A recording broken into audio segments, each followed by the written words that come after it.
ಸಾವಿರಾರು ಜನರ ಅನ್ನದಾತರು, ತ್ರಿವಿಧ ದಾಸೋಹಿಗಳು ಆದ ಪರಮ ಪೂಜ್ಯರು ಶ್ರೀ ಶ್ರೀ ಶ್ರೀ ಸಚ್ಚಿದಾನಂದ ಮಹಾಸ್ವಾಮಿಗಳು 1947 ಏಪ್ರಿಲ್ 23ರಂದು ರಾಮನಗರ ಜಿಲ್ಲೆ ಮಾಗಡಿ ತಾಲೂಕಿನ ಬಾಳವಾಡಿಯಲ್ಲಿ ಶರಣಶ್ರೀ ಚನ್ನಬಸವಯ್ಯ ಮತ್ತು ಶರಣೆ ಹೊನ್ನಮ್ಮನವರ 5ನೆಯ ಸುಪುತ್ರರಾಗಿ ಜನಿಸಿದರು.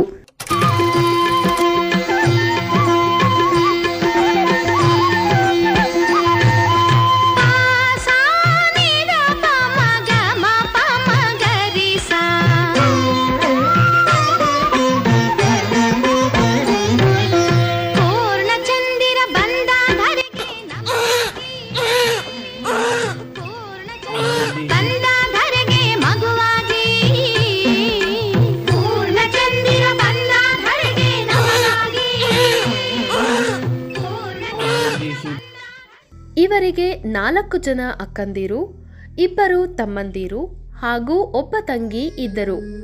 ಇವರು ಜನನವಾದಾಗ ಭಾರತ ದೇಶ ಇನ್ನೂ ಸ್ವತಂತ್ರವಾಗಿಯೇ ಇರಲಿಲ್ಲ. ಇವರು 1ರಿಂದ 7ನೇ ತರಗತಿಯ ಬಾಲ್ಯ ಶಿಕ್ಷಣವನ್ನು ಬಾಣವಾಡಿಯ ಸರಕಾರಿ ಶಾಲೆಯಲ್ಲಿ ಮುಗಿಸಿದರು. 8, 9 ಮತ್ತು 10ನೆಯ ತರಗತಿಗಳನ್ನು ತಮ್ಮ ಊರಿನ ಸಮೀಪದಲ್ಲಿದ್ದ ಕಂಚುಗಲ್ ಬಂಡೆ ಮಠದಲ್ಲಿ ಮುಗಿಸಿದರು.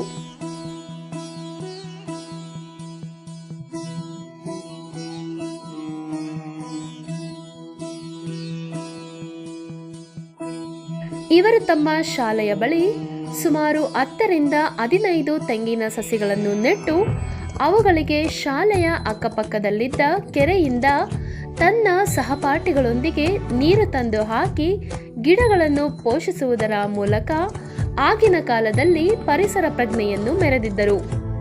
ಮಣ್ಣಿನ ಮಗನು ಇವನು ಕೊಡುಗೈದಾನಿ, ಚಿನ್ನದ ಮಗನು ಇವನು ಅದ್ಭುತ ಜ್ಞಾನಿ. ಇವರ ತಂದೆ ಕೃಷಿಕರಾಗಿದ್ದರು. ಇವರು ತಂದೆಗೆ ದನಕರುಗಳನ್ನು ಮೇಯಿಸುವುದು, ಕಣದಲ್ಲಿ ಒಕ್ಕಣೆ ಮಾಡುವುದು, ಸಗಣಿ ತೆಗೆಯುವುದು ಸೇರಿದಂತೆ ಹಲವಾರು ವ್ಯವಸಾಯ ವೃತ್ತಿಪರ ಕೆಲಸಗಳಲ್ಲಿ ಸಹಾಯ ಮಾಡುತ್ತಿದ್ದರು. ಪ್ರತಿ ಉಸಿರು ಇವರನ್ನೇ ನುಡಿದೈತಿ. ಜಯ ರತ್ನಾಕರ ಜಯ ರತ್ನಾಕರ ಜಯ ರತ್ನಾಕರ ಜಯತೋ, ಜಯ ರತ್ನಾಕರ ಜಯ ರತ್ನಾಕರ ಜಯ ರತ್ನಾಕರ ಜಯತೋ.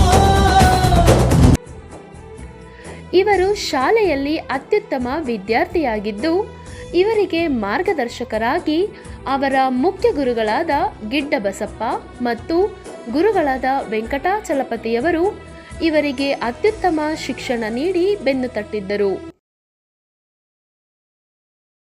ಚಂದ್ರ ಚೂಡಮಣಿ ವಜ್ರ ನಾಗಮಣಿ ಮುತ್ತು ರತ್ನಗಳ ಗಣಿ, ಜನರ ಮನಸ್ಸಿನ ಪ್ರತಿಧ್ವನಿ ಕನ್ನಡ ಕುಲದ ಕಣ್ಮಣಿ.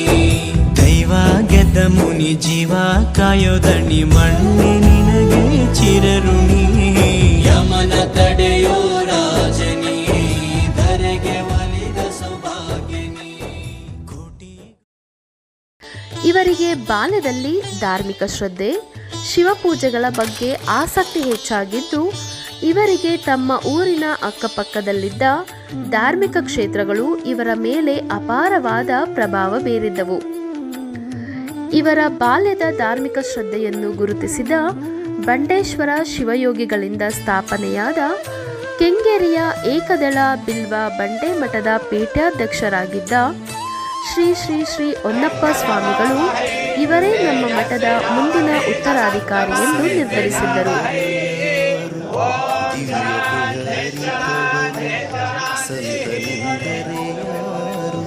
ದಿವ್ಯತೆಯ ಅರಿತವನು ಸರಳತೆಯ ಸೂತ್ರದಲ್ಲಿ ಸುಖವ ಕಂಡವನು, ಸಂತನೆಂದರೆ ಯಾರು?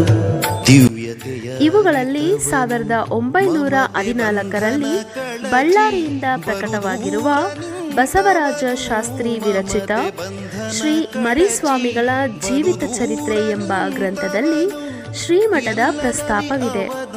ಕ್ರಿಸ್ತಶಕ 1850ರಲ್ಲಿ ಅಂದಿನ ಮೈಸೂರು ಸಂಸ್ಥಾನದ ಮುಮ್ಮಡಿ ಕೃಷ್ಣರಾಜ ಒಡೆಯರು ಈ ಮಠಕ್ಕೆ ಶಿಲಾಮಂಟಪದ ನಿರ್ಮಾಣ ಮಾಡಿಸಿ ಗುರುಗಳಿಗೆ ಒಪ್ಪಿಸಿದ್ದರು ಎಂಬ ಶಿಲಾಶಾಸನವು ಕಂಡುಬರುತ್ತದೆ.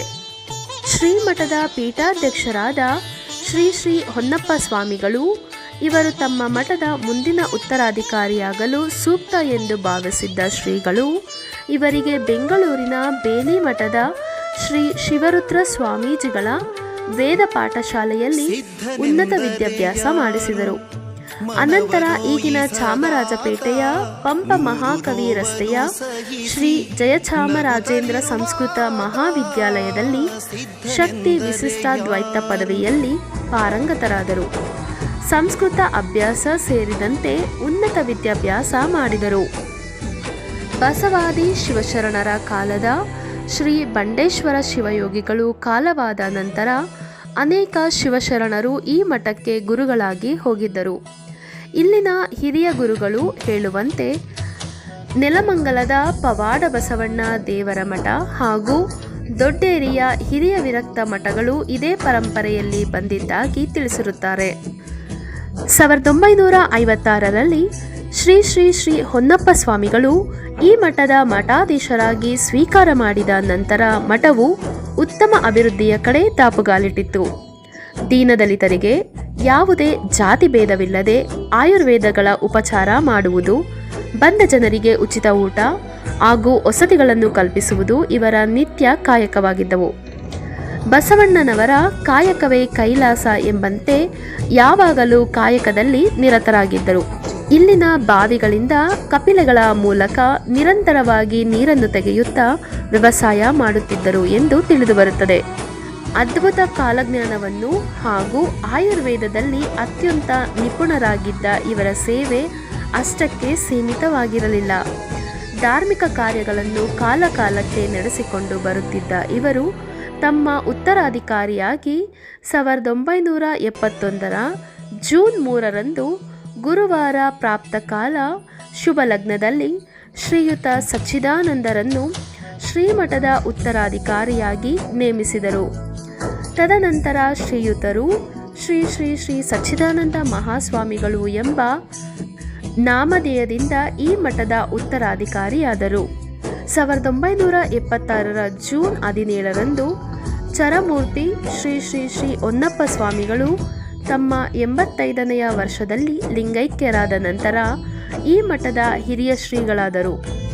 ಇವರು ಹಿರಿಯ ಶ್ರೀಗಳಾದ ನಂತರ ಮಠಗಳನ್ನು ಕಟ್ಟುವುದರಲ್ಲಿ ಅತ್ಯಂತ ಕಷ್ಟದ ದಿನಗಳು ಕೂಡ ಎದುರಾಗಿದ್ದು, ಇವರೇ ಸ್ವಂತ ಜಲ್ಲಿ ಹೊಡೆಯುವುದು, ಇಟ್ಟಿಗೆ ತಯಾರಿಸುವುದು ಸೇರಿದಂತೆ ಹಲವಾರು ಕಾರ್ಯಗಳಲ್ಲಿ ಮಗ್ನರಾಗಿ ಮಠವನ್ನು ಅಭಿವೃದ್ಧಿ ಮಾಡುತ್ತಾ ಬಂದರು. ಇವರಿಗೆ ಮಠದ ಕಾರ್ಯಗಳಲ್ಲಿ ಸಂಪೂರ್ಣವಾಗಿ ಸಹಕಾರ ಕೊಟ್ಟವರು ಇವರ ಸಹೋದರಿ. ಇವರು ಮಠಕ್ಕೆ ಬಂದಂತಹ ಭಕ್ತರಿಗೆ ಪ್ರಸಾದ ತಯಾರಿಸಿ ಅನ್ನದಾನ ಮಾಡುತ್ತಿದ್ದಲ್ಲದೆ ಮಠದ ಬೆಳವಣಿಗೆಗೆ ಸದಾ ಶ್ರಮಿಸುತ್ತಿದ್ದರು. ಶ್ರೀಗಳು ಅಧಿಕಾರಕ್ಕೆ ಬಂದ ನಂತರ ಮಠದ ಆಸ್ತಿಗಳ ಸಂರಕ್ಷಣೆ, ಗದ್ದುಗೆಗಳಿಗೆ ಹೊಸತನ ನೀಡುವುದು, ವಿನೂತನ ಪುಷ್ಕರಣಿ ನಿರ್ಮಿಸುವುದು, ಪಂಚಮುಖಿ ಮಹಾಗಣಪತಿಯ ಮಂಟಪ, ನವಗ್ರಹ ಶಿಲಾ ಮಂಟಪ ಹಾಗೂ ಶ್ರೀ ಬಂಡೇಶ್ವರ ಶಿವಯೋಗಿಗಳ ಭವನಗಳನ್ನು ಸೇರಿದಂತೆ ಹೊಸ ಕಟ್ಟಡಗಳನ್ನು ನಿರ್ಮಿಸುವುದರ ಮೂಲಕ ಮಠದ ಅಭಿವೃದ್ಧಿಗೆ ಶ್ರಮಿಸಿದ್ದರು. ಇವರಿಗೆ ಗ್ರಾಮೀಣ ಭಾಗದ ವಿದ್ಯಾರ್ಥಿಗಳಿಗೆ ಆಧುನಿಕ ಶಿಕ್ಷಣ ನೀಡುವುದರ ಮೂಲಕ ವಿದ್ಯಾದಾನ ಮಾಡಬೇಕೆಂಬ ಹಂಬಲ ಶುರುವಾಯಿತು.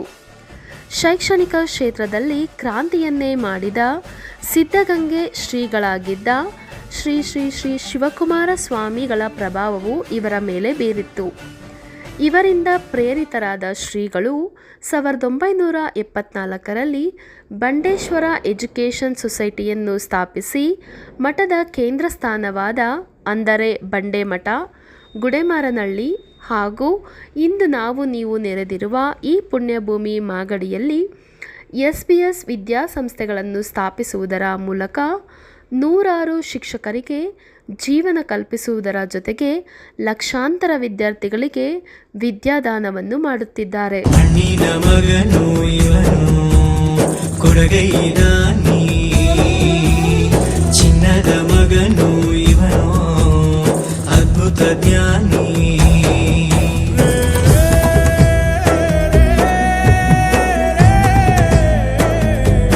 ಇಂದು ರಾಜ್ಯದ ಅತ್ಯಂತ ಪ್ರತಿಷ್ಠಿತ ಮಠಗಳ ಸಾಲಿನಲ್ಲಿ ಕೆಂಗೇರಿಯ ಏಕದಳ ಬಿಲ್ವ ಮಠ ಇದೆ ಎಂದಾದರೆ ಇದಕ್ಕೆ ಶ್ರೀಗಳ ನಿರಂತರ ಕಾಯಕವೇ ಸಾಕ್ಷಿ.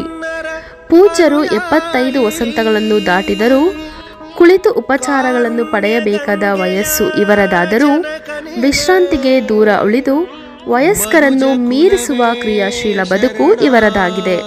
ಇವರ ಈ ವಿದ್ಯಾ ಕಾರ್ಯಕ್ಕೆ ಸಂಪೂರ್ಣವಾಗಿ ಬೆನ್ನೆಲುಬಾಗಿ ನಿಂತವರು ಶ್ರೀ ಬಂಡೇಶ್ವರ ಎಜುಕೇಷನ್ ಸೊಸೈಟಿಯ ಎಲ್ಲ ಸದಸ್ಯರು. ಪೂಜ್ಯರು ಸ್ಥಾಪಿಸಿರುವ ಈ 3 ವಿದ್ಯಾಸಂಸ್ಥೆಗಳು ಅತ್ಯಾಧುನಿಕ ಸೌಲಭ್ಯಗಳನ್ನು ಹೊಂದಿರುವುದರ ಜೊತೆಗೆ ಅತ್ಯುತ್ತಮ ಶಿಕ್ಷಣ ನೀಡುತ್ತಿರುವುದು ನಮ್ಮೆಲ್ಲರ ಹೆಮ್ಮೆಯಾಗಿದೆ. ಇವರ 3 ವಿದ್ಯಾಸಂಸ್ಥೆಗಳಲ್ಲಿ ಪೂಜ್ಯರಿಗೆ ಜನ್ಮ ನೀಡಿದ ಈ ಜನ್ಮಭೂಮಿ ಮಾಗಡಿ ಕೆಂಪೇಗೌಡರ ನಾಡು. ಶ್ರೀಯುತರು ಸ್ಥಾಪಿಸಿರುವ ಈ ನಮ್ಮ ಮಾಗಡಿಯ SBS ವಿದ್ಯಾಸಂಸ್ಥೆಯಲ್ಲಿ 20 ಶಿಕ್ಷಕರು ಸೇರಿದಂತೆ ಸುಮಾರು 35ಕ್ಕೂ ಹೆಚ್ಚು ಜನರಿಗೆ ಜೀವನ ಕಲ್ಪಿಸಿದ್ದಾರೆ. ಅನ್ನದಾಸೋಹಿಗಳು ವಿದ್ಯಾದಾಸೋಹಿಗಳು ಆಗಿರುವ ನಮ್ಮ ಪರಮ ಪೂಜ್ಯರು ಶತವರ್ಷಗಳನ್ನು ಪೂರೈಸಿ ಇನ್ನೂ ಅತ್ಯುತ್ತಮ ಸೇವೆಗಳನ್ನು ಮಾಡಲಿ ಎಂದು ನಾವೆಲ್ಲರೂ ಆಶಿಸೋಣ.